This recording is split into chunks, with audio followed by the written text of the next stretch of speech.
Hey, what's going on, everybody? Eric here. I'm just putting this phone on Do Not Disturb.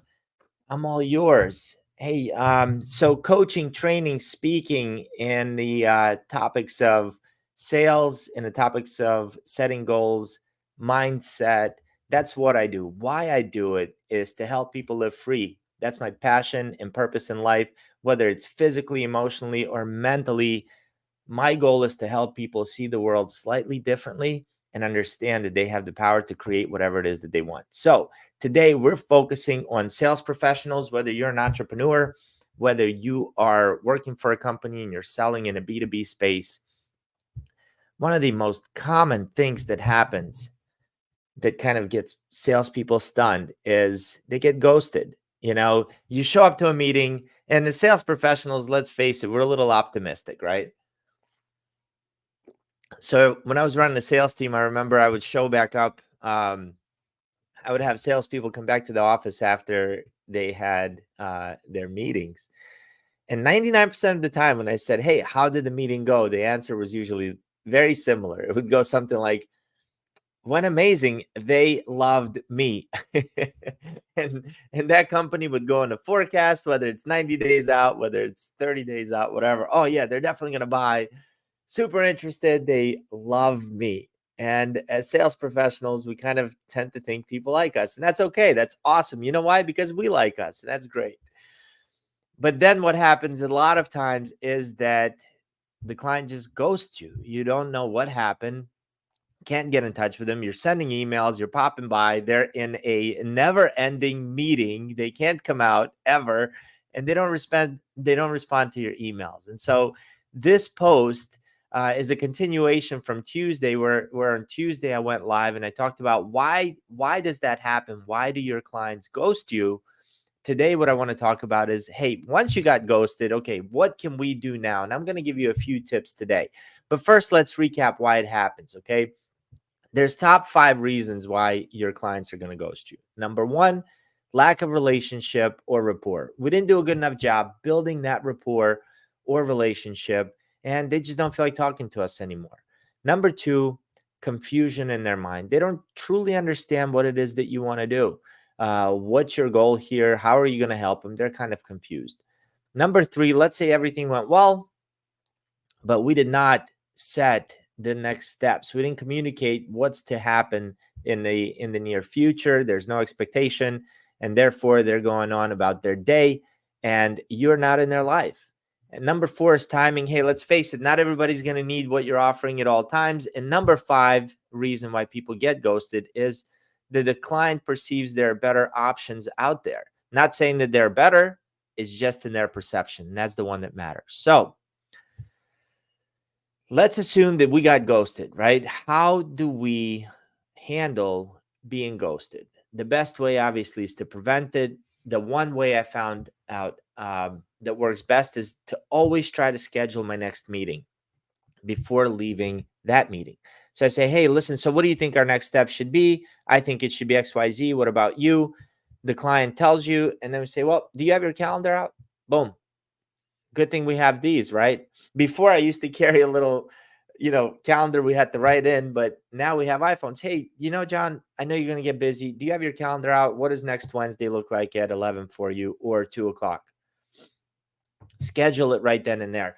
Dr. Cialdini did this study, and they were trying to increase patients coming back to doctor's offices for their appointments. And also they did a study in the restaurants where, people call in, schedule reservation, but don't show up. And one of the ways, let's just focus on the doctor's office. One of the ways that they were able to increase how patients come for their appointments and don't just kind of ghost the doctor, they handed him the card that said, could you fill out, here's a card, fill out the date and time. And they had the patient actually fill out the date and time for their follow-up appointment.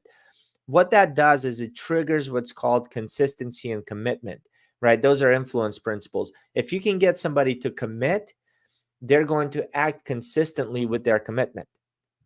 So when you're speaking with them and you get them to commit to a follow-up meeting with you, or you get them to commit to an email or whatever that is, whatever the next step is, you've increased your chances of not being ghosted. So be sure the best way to prevent it is to get a commitment from your client. Okay, so schedule those next steps. All right. So now you've been ghosted. The best thing we can do at this point is get creative. Let's face it, at the end of the day, you got nothing to lose. You don't have a deal anyway. So why don't we just get as creative as we can, right? Because right now, in this day and age with TikTok, with these videos, attention span is very low, and attention is probably the biggest currency that you can get from somebody else, their attention. So what can you do to get your client's attention in a world where a million other people are trying to get their attention? How can you stand out? What can you do? Sometimes just pausing and thinking about that. Excuse me. Got to get some water. Sometimes just pausing and thinking about that can go a very long way. What you don't want to do is do not F you to your client. What do I mean by that? Follow up. Most salespeople, what they do is they start making phone calls, and it sounds something like this. Hey, Eric, just just following up. Or they send an email. Hey, just following up on our last conversation. Hey, I'm following up with you. Yeah, this is Eric calling for Amy. Can you just let her know, I'm calling to follow up on our last meeting? What are you really expecting to happen? What do you think is going to happen? Is like they have their decision made, they know what they want to move forward to, and they're like, "Oh man, I'm glad he called me. So I'm glad they're following up because now I can tell them what our next step is." No, absolutely not. So F you, treat it as F you, right? Like the follow up, don't do it. Don't tell anybody you're just following up because no one wants to hear that. They don't want you to follow. They know what you're doing. They know you want to move the sales process forward. And that follow up, by the way, you sound like 100 other salespeople who are emailing them to follow up on the stuff that they've ghosted them on. So your job is to get as creative as possible. Well, number one thing we can do here is provide value, right? So how do we provide value? One of the ways that we can provide value is by referring clients to them, making a referral. Now imagine somebody ghosted you, right? Like John is a CEO of a company and he's ghosting you. Like you're had the meeting, you know you were supposed to have next steps. Now you don't know how to get back in front of John. And let's say John owns a wealth management company. Now you're talking to another client of yours, and your other client is in the market for a wealth manager. Imagine reaching out to John and saying, "Hey, John, do you have room for extra clients? One of my other customers is in the market for a wealth manager. Is it okay if I make an introduction for you?" Now, of course, John is going to say it's okay. You make an introduction for me. Of course, they're going to say that. You want them to stop ghosting you, add value that way, and I guarantee you'll get them back on track. Not only that, what you're going to do there is you're going to activate the principle of reciprocity. By giving first, John is now going to kind of put you up at a higher position in their mind. And number two, John's going to really appreciate that you thought of him, even though he was ghosting. He's going to feel a little bit like a jerk for doing it. But after you make that recommendation, what's going to happen is John will probably reach out to you and reschedule those next steps with you. So the best thing you can do if you're being ghosted is look for ways to add value. If you don't have a potential client to recommend to them, find somebody that would be a good network referral source. Like an introduction, I love making introductions because that's probably one of the best things you can do. Number two, send them an article about their industry. Send them an article about leadership. Send them a leadership book. Like if John is a CEO and they're super busy or something, assume that John isn't reaching out to you because they're super busy with their day, right? So what if you went and got a book on prioritizing or how to be an effective leader or something like that? Send it to him and say, "Hey, John, this is a great book for leaders. Thought you'd enjoy it."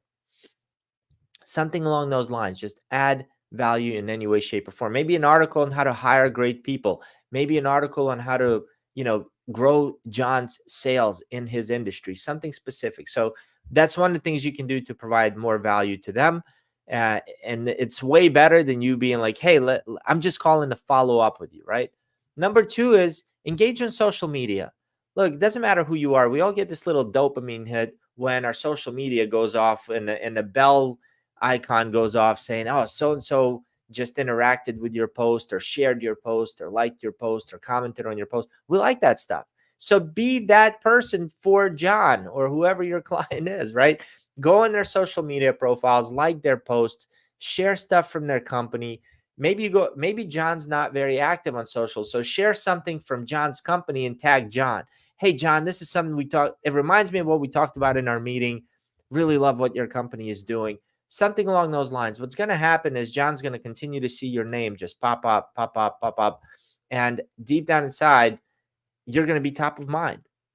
Maybe not priority, but he'll think about you more than he was before or she was. Number 3, use humor.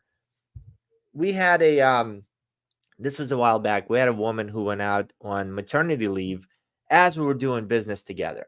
So she was out for a few months. She came back to work and we just could not get back in front of her, whether she was super busy, whatever it was, no emails, no stop bys and dropping off donuts, nothing worked.